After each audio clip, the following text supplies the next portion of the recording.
السلام عليكم ورحمة الله تعالى وبركاته. حيا الله جميع متابعيني، أتمنى الكل يكون بخير وبصحة وبسلامة. حبايبي الغالين، اليوم سويت طريقة عمل كيكة البسكت بالشعرية الباكستانية.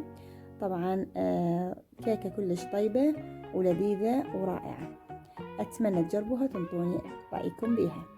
المكونات اللي راح أحتاجها طبعا باكيتين من البسكت السادة، 50 غرام من شعرية الباكستانية أو شعرية الحلويات، نصف قالب أو ما يقارب 50 غرام من الزبد أي نوع طبعا حسب رغبتكم، ملعقة كبيرة من الكاكاو الباودر، وملعقتين من القهوة التركية الحلوة موجودة بالأسواق. هذه القهوة قهوة تركية حلوة تكون جاهزة. وأيضا استخدمت نوتيلا للطبقة الثالثة.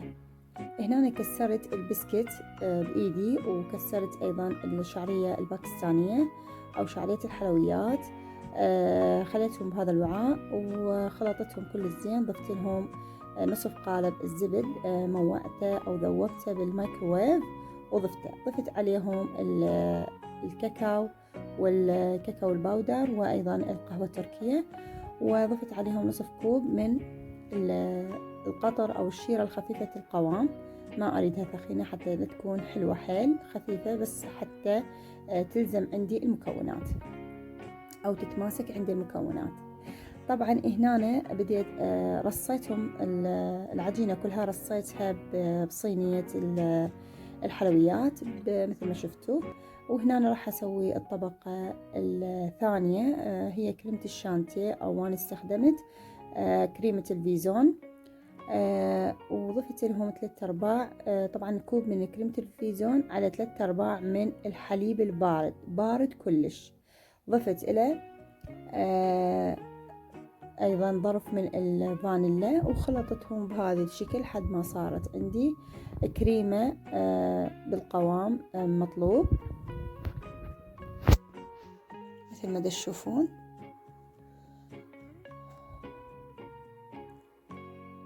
طبعا راح أضيفها هنا طبقة الثانية للكيكة، وراح أساوي الوجه لحد ما أساوي كل الجوانب والأطراف، وأيضا من الوسط. راح بهاي الأثناء أني أذوب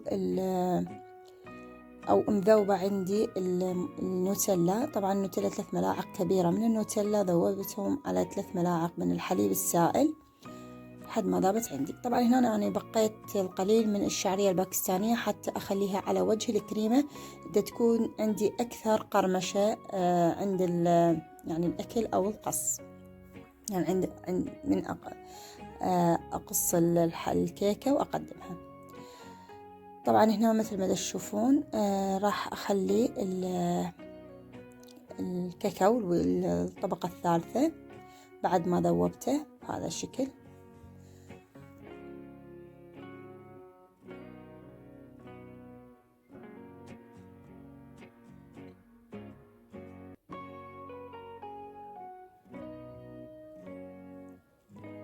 راح أساوي الكاكاو على الجوانب وعلى الوسط وبالوسط بهذا الشكل.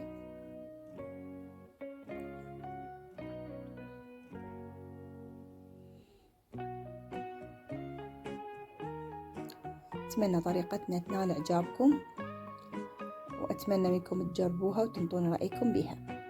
طبعا هنا أنا راح أزينها بالقليل من الجوز المبروش، وأدخلها للثلاجة مدة نصف ساعة لحد ما تبرد عندي الكريمة ويبرد عندي الكاكاو، حتى تطلع عندي طبقات متساوية وبهذا الشكل. شوفوا لي طبقاتها شلون يعني مرتبة.